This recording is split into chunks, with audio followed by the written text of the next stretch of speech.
no signs or anything on here. There's only, right there, there's a little bit of some words. District number 1, 1918, that says. Wow, guys.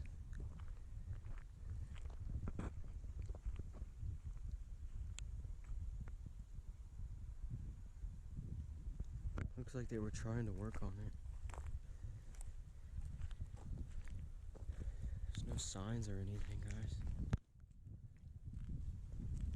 Wow.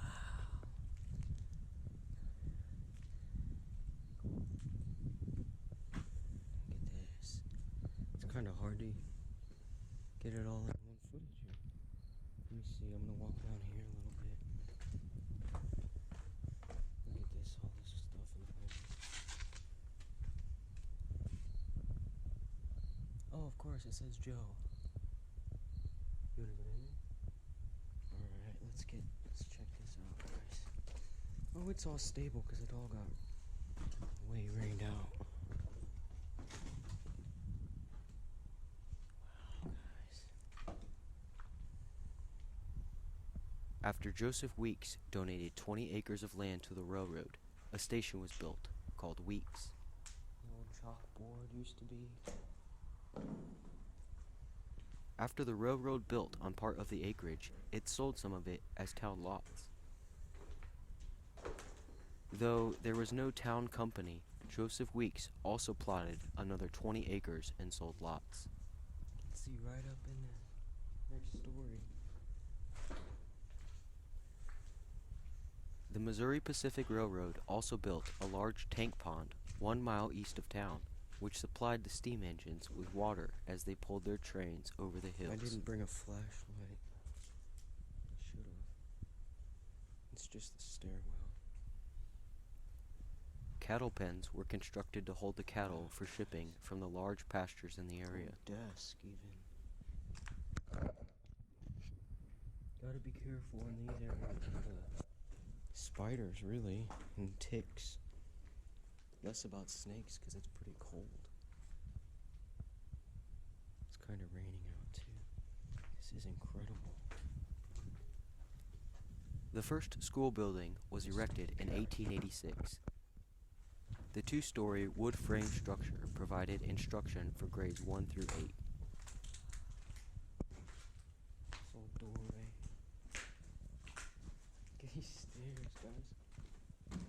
Look at that. That's not even stairs. The school continued to be used until 1948, when the students were moved to the brick high school building, and the old school building was sold and removed.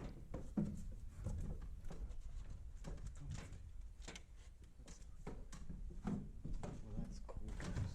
When the new settlement gained a post office on January 31st, 1887, the name was changed to Bashong in honor of Al Doc Bashong, who was a baseball player for the St. Louis Browns. Wow, and we're still underneath, technically, guys.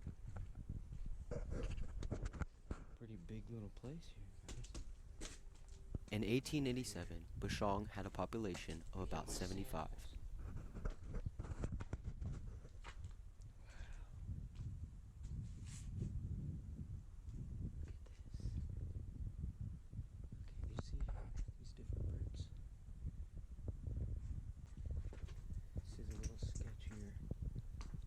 The first station agent was R.D. Cottrell, who also built the Bashong Hotel, which he opened with his wife for a few years. After his death, she remained and continued to operate the hotel for a few more years. It's so quiet, guys. I'm gonna do it. Look at it. It's falling into Other early businesses included a general store, a flour mill, blacksmith, lumber yard, boarding house, and hog fence factory. This floor, guys, is a little sketchy, so I'm only gonna walk where I can see.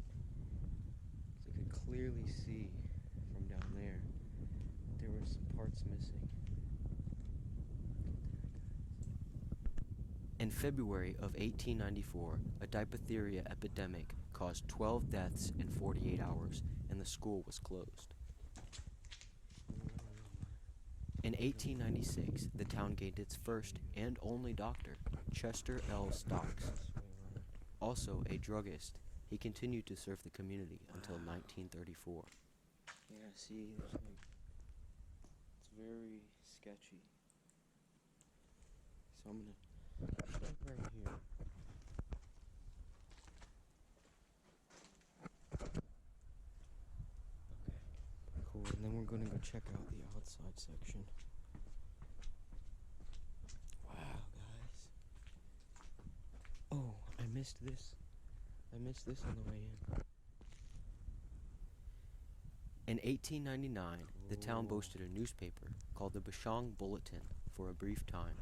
The same year, a Methodist church was established. It had one large room with a pot-bellied stove in the center and featured an organ. Bashong reached its peak in 1910 with a population of 250. And there's a park right across. It's a beautiful park, especially for the middle of nowhere. Wow, guys. Look at that. Used to be huge. The sidewalk goes all the way. At that time, its post office Sidewalk had goes only from one rural route, and the all town the way to boasted there. a number of general stores, a hotel, public school, Used to be some telegraph, here as well. telephone, and express service, and its railroad was providing a considerable amount of shipping. For many years, trains stopped at Bashong for passengers. When passenger services were discontinued, trains could still be stopped by flagging to load freight or livestock.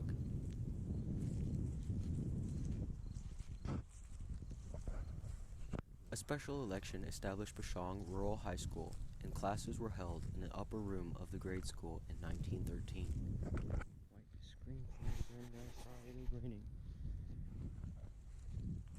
Look. There's bricks in the dirt and stuff. There's rubble here.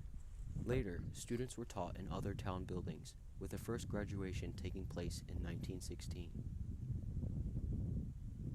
The Bashong State Bank was chartered in 1916, but failed during the Great Depression and closed in 1932.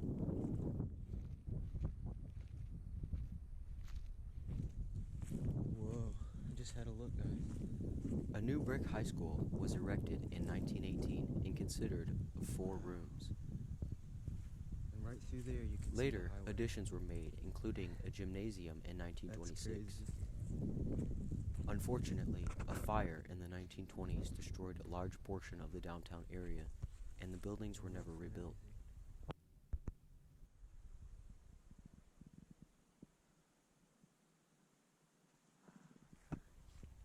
In 1923, a new Methodist church building was erected on the same site as the first one. That's very cool. Look at this one.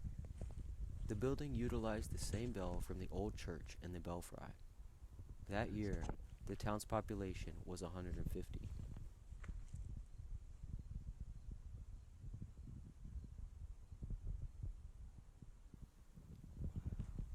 However, the next year, severe drought and heat caused many settlers to move from the area. Damn, really? Bashong was incorporated in 1927, and L.A. Grimsley was elected the first mayor.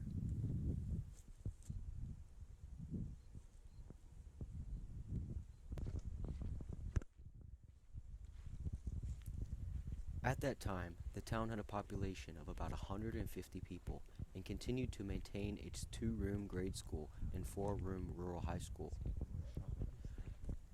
The Methodist church and Sunday school were well attended.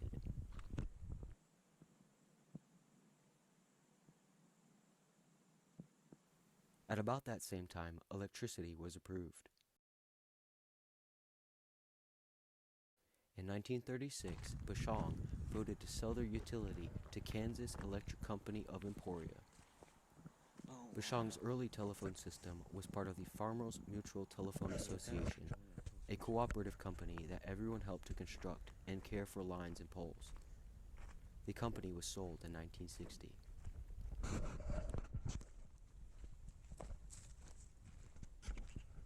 Like numerous other communities across the country, Bashang was hit hard by the Great Depression and never recovered afterward.